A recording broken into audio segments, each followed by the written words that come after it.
The space around Jupiter turned bright white as thousands of ships appeared from nowhere. The massive fleet stretched for miles in every direction, their dark metal hulls gleaming under the distant sun. Each ship was the size of a small city. Armed with weapons that could turn planets into dust, Admiral Keffer stood on the bridge of his flagship, looking out at the blue and green world far ahead. Earth looked so small and peaceful from this distance. His 4 arms were crossed behind. His back and his red eyes studied the planet with cold interest. He had done this 17 times before. 17 worlds had fallen to his fleet. Earth would be number 18. "Report," he said to his communications officer. "All ships are in position, Admiral. 10,412 vessels. Ready for battle. Our scouts have finished studying the target world." Keffer nodded. The Zephyrian Empire had sent scouts to watch Earth for many years. The humans were still primitive. They had only just started using nuclear power. Their fastest ships could barely leave their own planet. They had no shields, no energy weapons, no way to fight back against an empire that controlled half the galaxy. "What do our files say about their military strength?" Keffer asked. "Very weak, Admiral. They fight each other more than they work together. Their weapons are simple. Bullets and bombs mostly. Some nuclear missiles, but not many. Our shields can stop anything they have." "Good. How long until we reach their world?" 3 days at current speed, Admiral." Keffer smiled, showing his sharp teeth. 3 days, and then another world would bow to the Empire. The humans would be useful as workers. They seemed strong enough for heavy labor. The smart ones could help run their factories. The rest would be sent to the mining worlds. He turned to walk back to his command chair when his first officer approached. Commander Vexahol looked worried, which was unusual. Vexahol never worried about anything. "Admiral, we're getting some strange reports from the outer ships." "What kind of reports?" "Equipment failures. Nothing serious, but odd. Random system shutdowns. Computer glitches. The engineers can't find any cause." Keffer waved a hand. "Probably just wear from the long journey. Have the engineers run full diagnostics on all systems?" "Yes, Admiral. There's also something else." "What?" "Some crew members are reporting bad dreams. Very bad dreams." Keffer stopped walking. "Dreams?" "Yes, sir. They're all having the same kind of nightmares. About the worlds we've conquered. About the people who died. The medical officers say it's just stress before battle, but it's happening on dozens of ships." For a moment, Keffer felt something strange in his chest. A small, cold feeling that made him uncomfortable. He pushed it away. Zephyrians were warriors. They did not feel guilt about victory. "Tell the medical officers to give sleeping drugs to anyone who can't handle pre-battle stress. We can't have weak minds affecting our mission." "Yes, Admiral." As the fleet moved past Jupiter, more reports came in. The equipment failures were getting worse.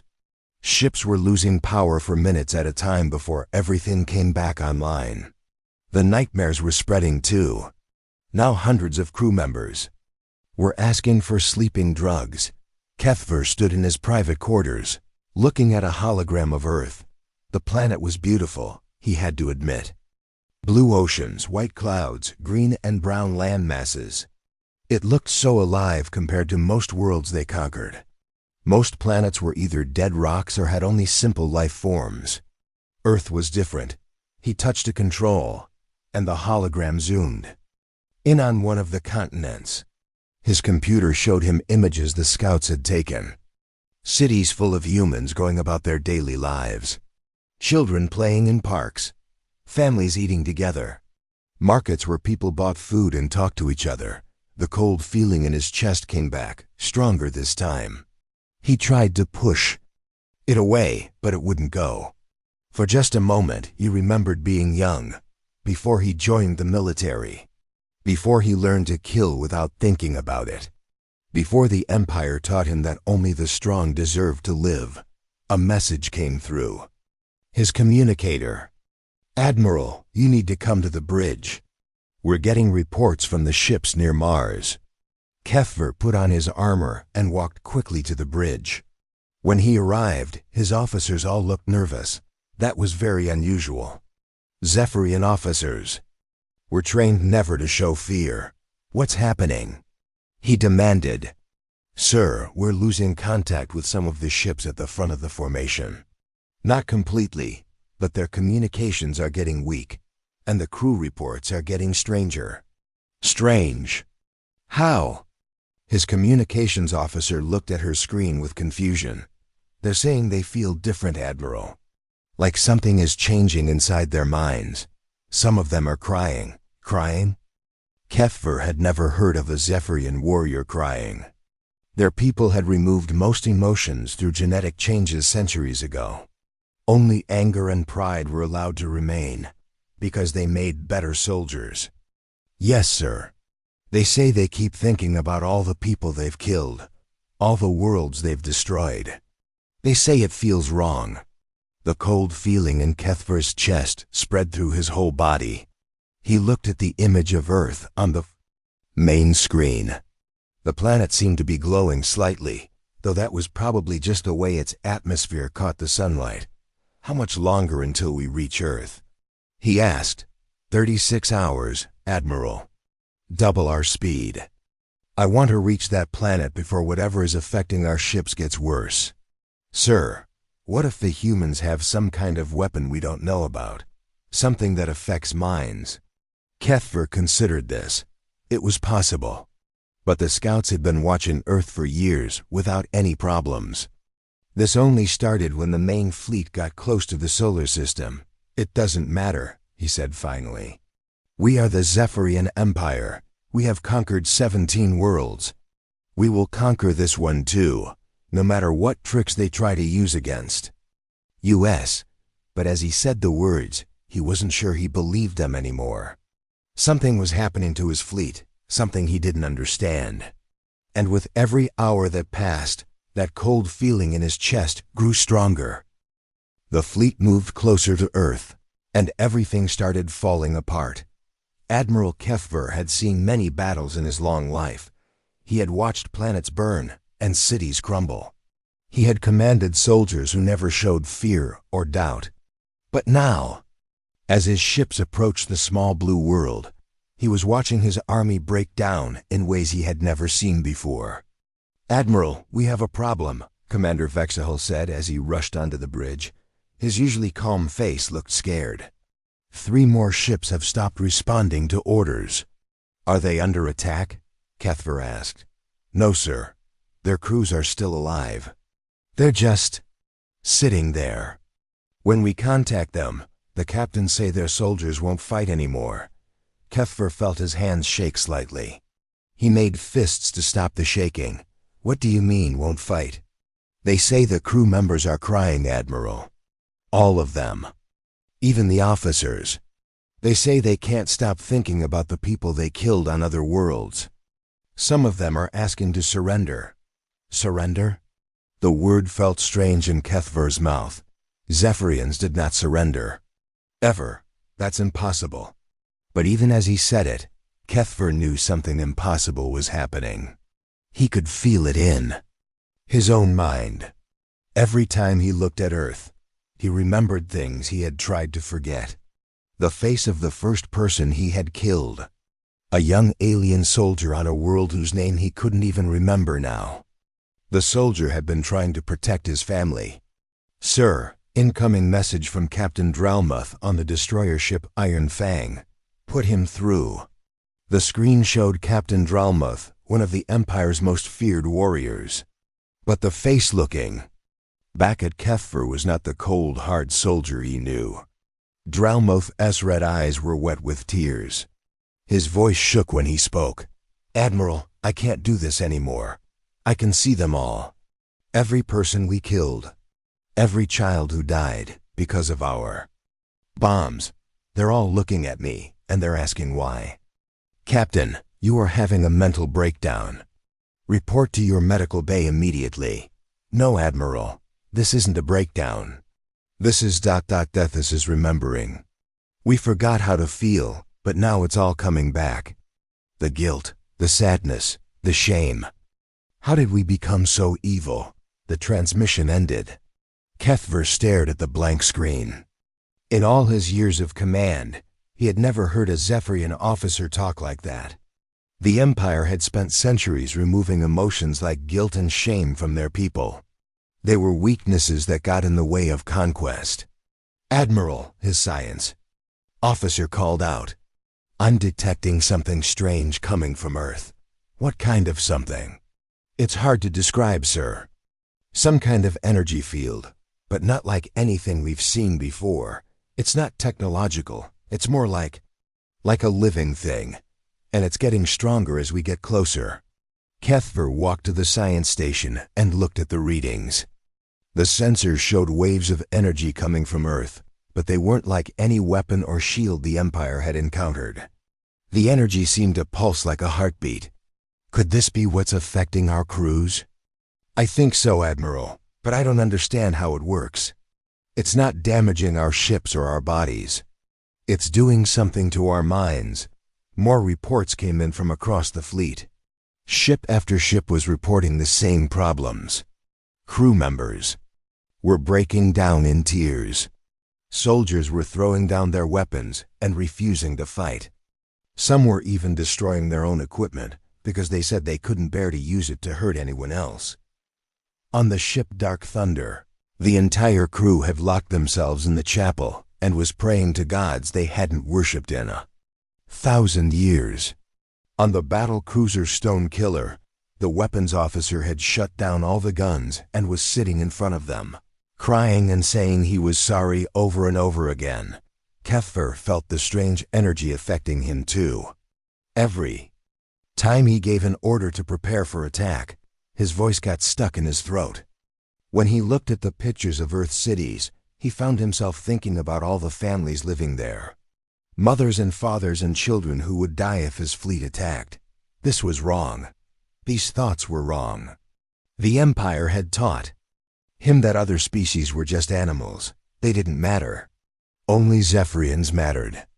Only the strong deserved to live and rule the galaxy. But now, looking at Earth, he couldn't make himself believe that anymore. "Admiral," Vexahol said quietly, "what are your orders?" Kethver stared at the planet on his screen. It was so beautiful, so full of life. How many worlds like this had he destroyed? How many billions of living beings had died because he followed orders without question? "Sir," Vexahol said again, I don't know," Kethver admitted. The words felt like poison in his mouth. A Zephyrian admiral always knew what to do, always had a plan, always showed strength, but right now, all he felt was tired. So very tired of war and death and conquest. "Admiral, we're getting reports from the medical bays," the communications officer said. "The doctors say something is happening to our brain. Chemistry. The parts of our minds that feel empathy and compassion are becoming active again. The genetic changes that remove these emotions are reversing themselves. Is that possible?" "According to the doctors, no, but it's happening anyway." Kethver closed his eyes and saw the faces of everyone who had died because of his orders. Thousands of them, maybe millions. They weren't angry faces. They were sad, disappointed. Some of them looked like they forgave him, which somehow made it worse. "How long until we reach Earth?" he asked. 18 hours, Admiral. "And how many ships are still following orders?" There was a long pause. "Less than half, sir. And that number is dropping every hour." Kethver nodded slowly. He could order the fleet to turn around. They could go back to the Empire and report that Earth had some kind of unknown defense system. The Emperor would probably send a bigger fleet, maybe one with robotic ships that couldn't be affected by whatever was happening. But even thinking about that plan made the cold feeling in his chest turn into a sharp pain. The idea of more violence, more death, more conquest. He couldn't stand it anymore, Admiral, Vexahol said softly. What's happening to us? Kefver looked at his old friend and saw the same confusion and pain in his eyes. Vexahal had been with him for 20 years. They had conquered worlds together, killed together, celebrated victories together. Now they were both falling apart, and neither of them understood why. I think, Kefver said slowly, we're remembering how to be alive. The first ships began to disappear when they reached Earth's atmosphere. Admiral Kefver watched in horror as the destroyer Bloodwing simply faded away like smoke. One moment it was there, a massive war machine ready for battle. The next moment, it was gone, not destroyed, not exploded, just gone. What happened to them? He demanded. His science officer looked at her instruments with confusion. I don't know, Admiral. All their life signs just vanished. But there was no explosion, no energy discharge, nothing. They just stopped existing in our reality. Are they dead? I can't tell, sir. It's like they moved somewhere else. Somewhere our sensors can't reach. More ships started disappearing. The battle cruiser Iron Storm faded away while its captain was in the middle of sending a message about how sorry he was for all the pain he had caused. The fighter squadron Red Death vanished one ship at a time, each pilot crying as they spoke their final words about forgiveness and love. Kefver felt panic rising in his chest.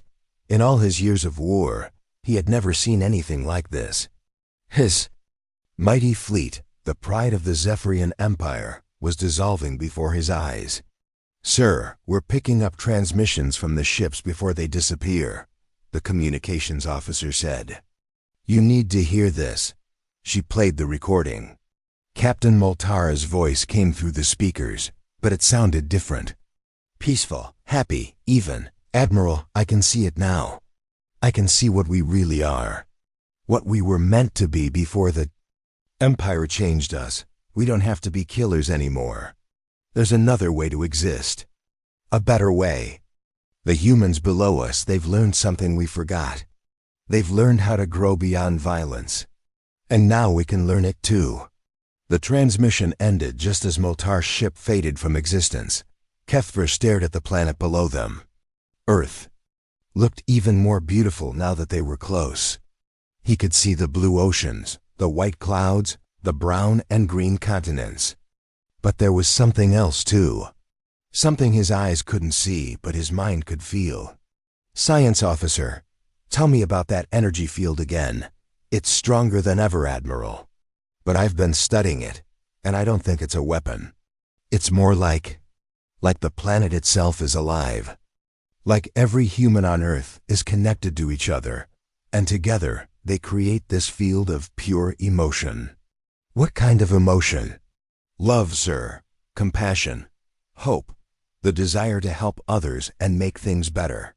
It's the opposite of everything the Empire taught us to value. Kefver closed his eyes and tried to feel what his science officer was describing. At first, all he felt was the familiar anger and pride that had driven him for so many years. But underneath those feelings, something else was growing. Something warm and bright and completely alien to his experience. Admiral, Commander Vexahol said quietly, I've been thinking about my family. Your family? I had a mate once. Before the first joined the military, her name was Silana. She was kind and gentle, and she used to sing beautiful songs. I left her to become a soldier because the Empire said warriors didn't need families. I never saw her again. Kefver looked at his old friend. Vexahol's red eyes were filled with tears, but his face looked calm for the first time in years. I can feel her, Admiral. Somehow, I can feel her love even though she's been dead for centuries, and I can feel the love of everyone we killed. They don't hate us, they forgive us. They want us to become better than we were. That's impossible, is it? Look around you, sir. Everything that's happening is impossible. Kefver looked at his bridge crew. Half of them were crying. The other half looked like they were in some kind of trance, their faces peaceful and happy. None of them were paying attention to their jobs anymore. They were just staring at Earth, with wonder in their eyes. "Admiral," the communications officer said, "we're getting a message from the planet." "From Earth? From the humans?" "Yes, sir. It's being broadcast on all frequencies, in our language. Put it through." The main screen lit up with the image of a human. It was an old female with gray hair and kind eyes. She was sitting in what looked like a simple room with books on the walls. When she spoke, her voice was gentle but strong. "To the visitors from the stars," she said, "we know you are there. We can feel your pain and your confusion. We know you came here to hurt us, but we also know that isn't who you really are inside. Your true selves are crying out to be free." Kethver felt his breath catch in his throat. How could this primitive alien know anything about what was happening to his fleet? The human woman continued, "We don't have weapons that can hurt your ships. We don't have armies that can fight your soldiers. But we have something else. We have learned to love each other, even when we are different. We have learned to forgive each other, even when we make mistakes. And that love and forgiveness creates a field around our world that touches everyone who comes near." "Impossible," Kethver whispered. "You are not our enemies," the woman said. "You are our lost brothers and sisters. You forgot how to love, but love never forgot about you. Your ships are disappearing because your souls are choosing to go to a place where you can learn to be whole again. A place where you can heal from all the pain you have caused and felt." More ships vanished as she spoke. Kethver watched entire squadrons fade away, their crew's final messages speaking of peace and redemption and hope. "We cannot stop what is happening to you," the human said. "This is your choice to make. You can fight against the love trying to heal you, or you can let it transform you into what you were always meant to be." The transmission ended. Kethver stared at the blank screen, feeling something breaking apart inside his chest. All his life, he had believed that strength came from being harder than everyone else. That victory meant making others suffer. That the universe was a cold, cruel place where only the strong survived. But this small blue world was proving everything he believed was wrong. The humans weren't strong because they could destroy their enemies. They were strong because they could transform them. "Admiral," his science officer said, "I'm detecting massive energy surges throughout the fleet. It's like the crews are evolving. Their brain patterns are changing into something completely new." "Evolving into what?" "I don't know, sir. But whatever it is, it's beautiful." Kethver looked at his hands. They were shaking, but not from fear anymore. They were shaking from something he had no name for. Something that felt like coming home after being lost for a very long time. "How many ships do we have left?" he asked. "Less than 1,000, Admiral, and that number is dropping fast." Kethver nodded. He could feel the energy from Earth washing over him now, warm and bright and impossibly loving. It didn't judge him for the terrible things he had done. It just wanted to help him become someone better. "Sir," Vexahol said, "what are your orders?" For the first time in his life, Admiral Kethver didn't know what he was supposed to do. But for the first time in his life, he knew what he wanted to do. "I want to go home," he said quietly. "I want to go to whatever place those other ships went. I want to learn how to be the person I was before the Empire made me into a killer." As the words left his mouth, he felt his flagship begin to glow, with the same warm light that had taken the other ships. Admiral Kethver stood alone on his bridge as the warm light grew brighter around his flagship. Most of his crew had already made their choice. They sat peacefully in meditation chambers throughout the ship, preparing for whatever transformation awaited them. Only a handful of officers remained at their stations, and even they looked ready to join the others. The light felt alive. It pulsed gently like a heartbeat, and each pulse brought memories flooding back. Not the violent memories that had tormented him earlier, but older ones, deeper ones. Memories from before he became a soldier. He remembered being a young Zephyrian on his homeworld before the Empire recruited him. He had wanted to be a teacher then, not a warrior. He had loved learning about other species and their cultures. He had dreamed of exploring the galaxy, not to conquer it, but to understand it. "Admiral," Commander Vexahol said softly. He was still at his post, but his face glowed with the same peaceful light that filled the ship. "The last of the fleet just disappeared. We're alone now." Kefver looked at the tactical display. Where once 10,000 ships had filled the space around Earth, now there was only his flagship. The most powerful invasion force in galactic history had simply chosen to stop existing in the normal universe. "Are you afraid?" Kefver asked his old friend. Vexahol smiled, and it was the first genuine smile Kefver had seen from him in decades. "No, Admiral. For the first time in my life, I'm not afraid of anything. I can feel what's waiting for us on the other side. It's not death. It's not punishment. It's healing." "How can you be so sure?" "Because I can hear them, sir. All the crews who went before us. They're calling to us. They're saying it's beautiful where they are. They're saying they're learning things they never imagined. They're saying they're becoming who they were always meant to be." Kefver closed his eyes and tried to listen. At first, he heard nothing. Then, gradually voices began to whisper at the edge of his consciousness.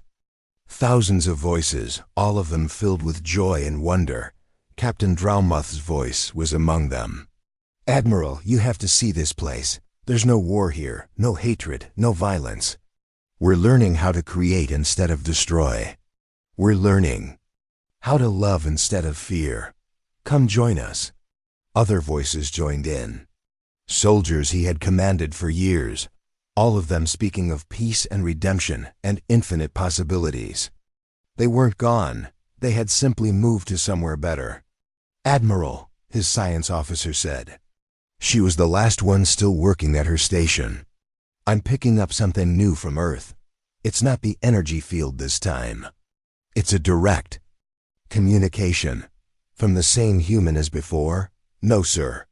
This one is different, younger." The main screen flickered to life, showing a human male who looked to be in his middle years. He had kind eyes and was wearing simple clothes. Behind him, Kefver could see what looked like a garden full of beautiful flowers. "Greetings, Admiral Kefvar," the human said. "My name is David Chun. I'm speaking to you from the United Nations headquarters in New York City." Kefver was surprised that the human knew his name, but then he realized it didn't matter anymore. Nothing about military secrets or tactical advantages mattered now. "How do you know who I am?" he asked. "We've been feeling your thoughts and emotions as you get closer to our world," David said. "We know your pain, Admiral. We know how the Empire turned you into something you never wanted to be. We know you're trying to decide whether to let go of that old self and become something new. Your people should hate us. We came here to destroy you." David shook his head. "We don't hate you. We understand you. Every human has the capacity for both good and evil inside them. We've learned to choose good, but it wasn't easy. We had wars for thousands of years. We hurt each other terribly, but we grew beyond that. We learned that love is stronger than hate, that forgiveness is stronger than revenge. But we've done terrible things. My fleet has destroyed entire civilizations. And now you have the chance to do something beautiful instead. The place your crews have gone, it's real, Admiral. It's a dimension where consciousness can exist without the limitations of physical matter, where beings can learn and grow and create without causing harm to others. Your people are healing there. They're becoming artists and teachers and explorers instead of warriors." Kefver felt tears running down his face. He hadn't cried since he was a child, but now he couldn't stop. "How is that possible?" "Because love makes all things possible," David said simply. "Your empire taught you that strength comes from taking life, but true strength comes from giving life, from helping others become more than they thought they could be. "What about you?" Kethver asked. "What happens to Earth when we're gone?" "We continue to grow, we continue to learn, and we wait for the next lost souls who need healing. Your empire isn't the first to come here, Admiral. Others have found us over the centuries. Warriors and conquerors who thought they were strong because they could destroy. All of them chose transformation in the end. And if someone comes who refuses to change, who fights against your love." David's expression became sad but firm. "Then they find that love is indeed a force more powerful than any weapon. Not because it destroys, but because it reveals truth. It shows beings exactly what they are and what they could become. Most choose to become better.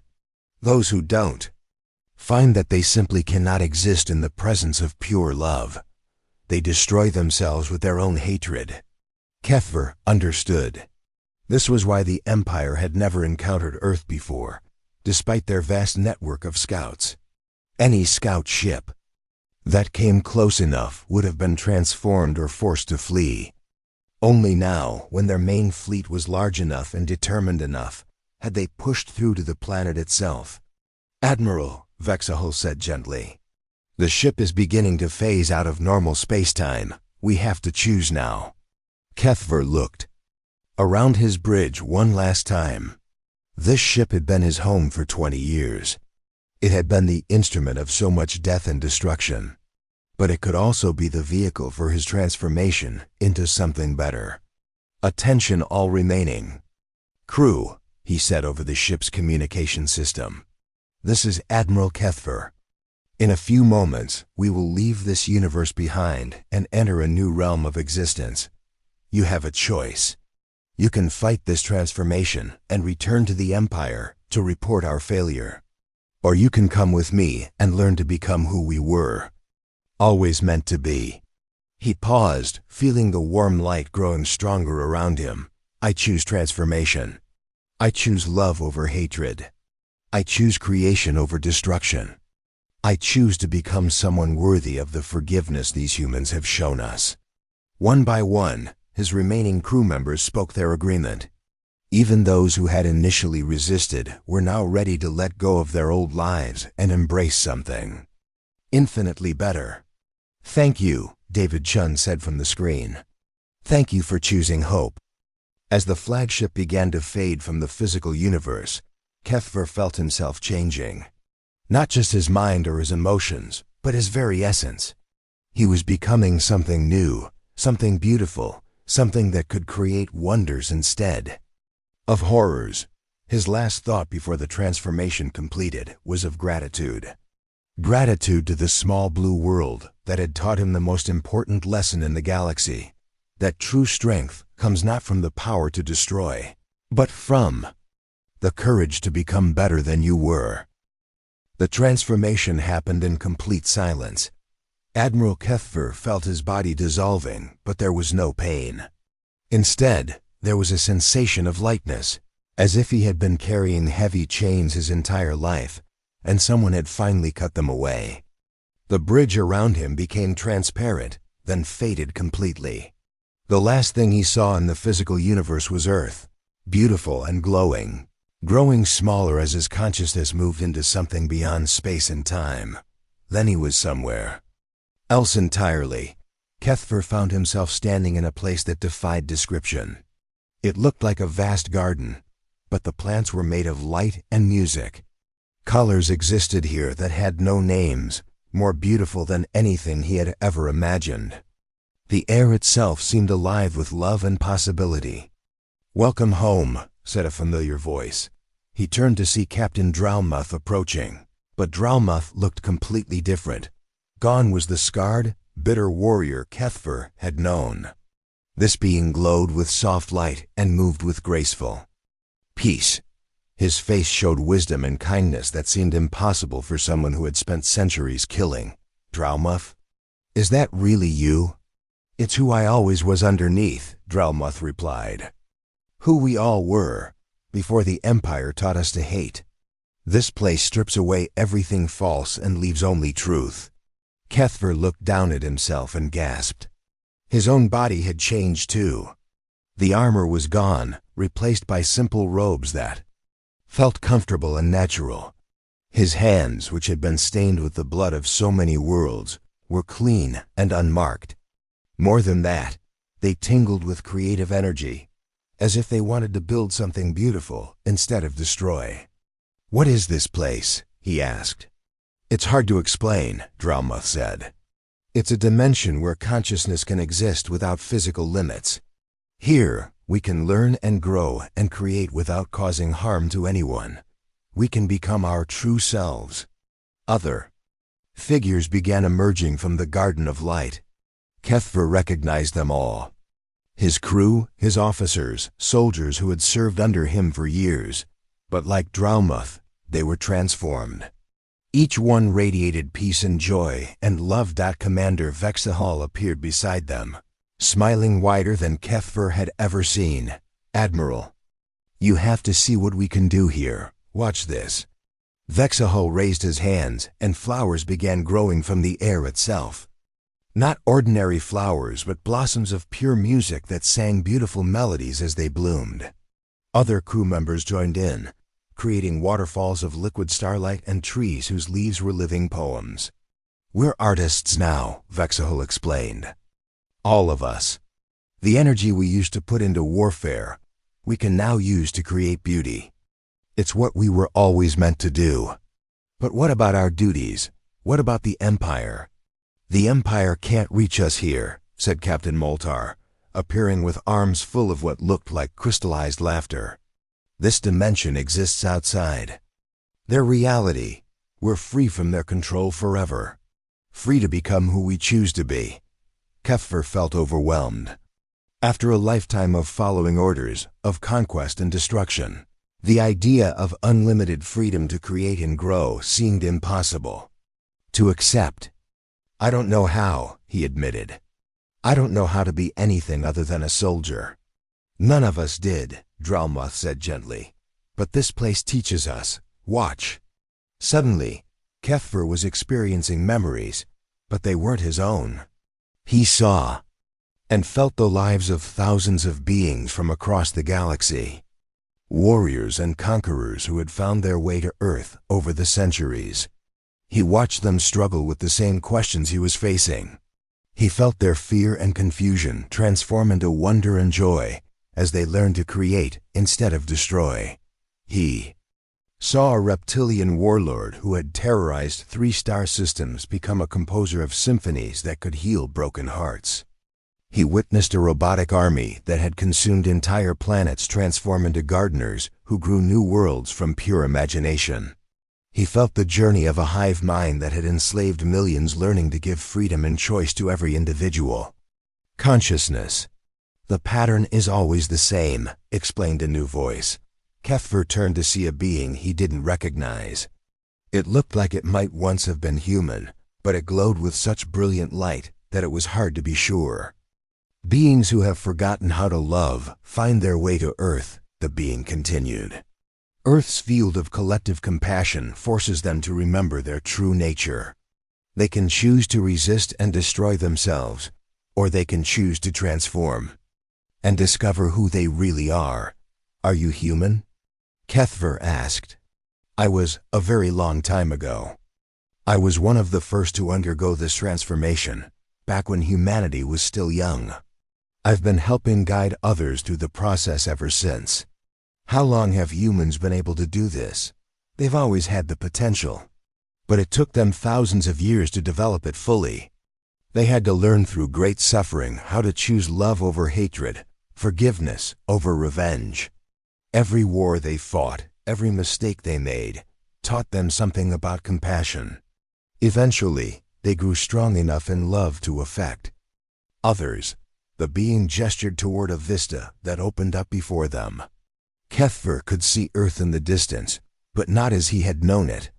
This Earth was surrounded by layers of pure light, each layer representing the love and growth of every being who had ever chosen transformation. "Earth is no longer just a planet," the being explained. "It's become a beacon of hope for the entire galaxy.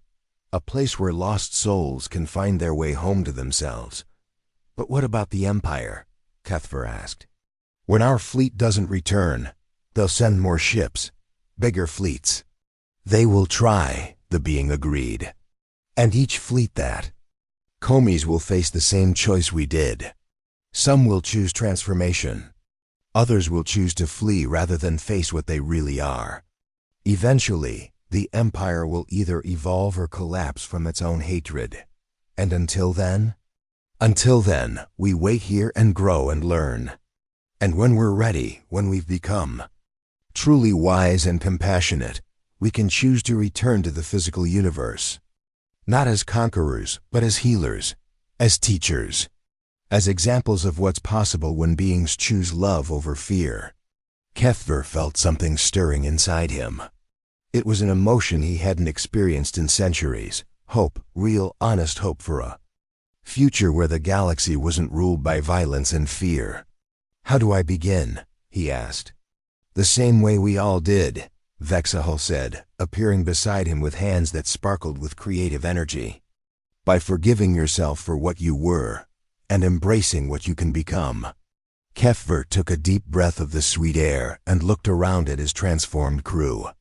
These beings who had once been instruments of death were now radiant with life and love. If they could change so completely, so could he.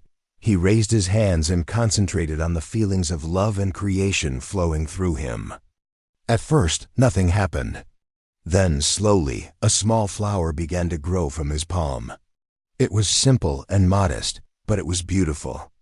And it was his own creation, born from love instead of hatred. That's just the beginning, Dralmuth said proudly. Wait until you see what else we can learn to do. Far below them, Earth continued its orbit around the sun, glowing with the accumulated love of billions of transformed souls. And in the vast darkness of space, other fleets from other empires began their journeys toward the small blue world, drawn by forces they didn't understand to a choice that would change them forever. The galaxy was slowly healing, one heart at a time. And it had all started with a species that had learned the most important lesson of all, that love, not conquest, was the true path to strength.